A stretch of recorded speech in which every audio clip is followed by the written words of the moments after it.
Iawn, Sleifars! Be di'r peth cyflyma yn y bydysawd? Yn ystod haf 2010, nath a straen afiach o glamydia trafeilio'r holl ffordd o Amlwch i Ben y Groes mewn un penwythnos o Fochydra. Diawledig, ia. Ond oedd hyd oed hynna ddim yn batch ar cyflymder gola.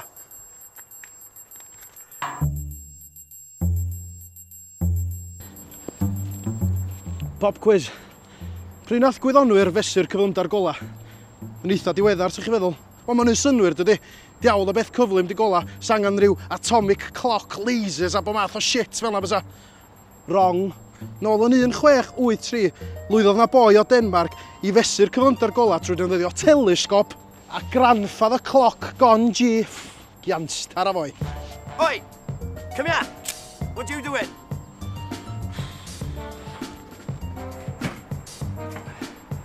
Gynna ni gyd yr un ffrind na sy'n byth ar amser, does. Mor ddibynadwy a twll tîm babi dyflwydd oed. Wel, yn 1676, oedd o Romer yn cael yr un traffaeth efo Io, sef un o lleiad Jupiter. Y traffaeth efo Io oedd o byth yn cadw amserlen pendant. Weithio oedd yn ymddangos chydig o funuda'n gynnar, weithio chydig o funuda'n hwyr. Bach na bysys Pen y Groes. Oedd hyn yn drysu gwyddonwyr y dydd. Pan bo'r hael yn ymddangos yn brydlon i'r eiliad, a'r ser, a'r lleiad, ond ddim Io. Be oedd mor special am hwn? Dim yn un i'r ithro joban. Gymrodd Romer 8 mlynedd o waith nes sylwi ar batrwm oedd yn disgrifio'r canlyniadau. Sy'n eich chi fel sy'n cael dalu by the hour. Sleifar a foi. Ond yr unig ffordd o ffitio'r canlyniadau mewn i un theori taclus oedd i herio cred o'r oes, bo gola'n cyrraedd yn llygad ni'n syth bin. Awgrymodd Romer bod na derfyn i gyflymder gola. A'r unig reswm bod heb sylwi yn efo ydy achos bod o'n rili... Achos bod... Do you mind? We're trying to film you. What the heck is going on? Cythral di gwylydd.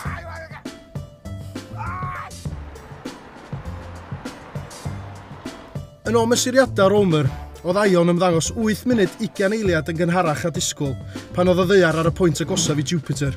A 8 munud 20 eiliad yn hwyr ar y pwynt pella. Canlyniadau oedd yn cyd-fynd yn berffaith efo'r theori bod gola yn cymryd amser i drafeilio. A pella'n byd ydy'r siwrna, hira'n byd rhaid disgwyl nesaf o gyrraedd. Oedd Romer yn gwybod bod diametr orbit y ddeiar yn 300,000,000 kilometr. Felly os mae cyflymder yn hafal i pellter wedi rhannu fo amser, yn ôl Romer, mae rhaid bod gola'n trafeilio tua 300,000 kilometr yr eiliad, sydd ddim yn bell ohoni o gwbl chwarae teg. Bastad o foi glyfar. Mae stori o Romer yn profi bod dargymyddiadau fwyaf pwysig gwyddoniaeth yn digwydd pan mae mesuriadau yn anghytuno hefo synwyr cyffredin. Tan tro nesaf, Sleifars. Ryl.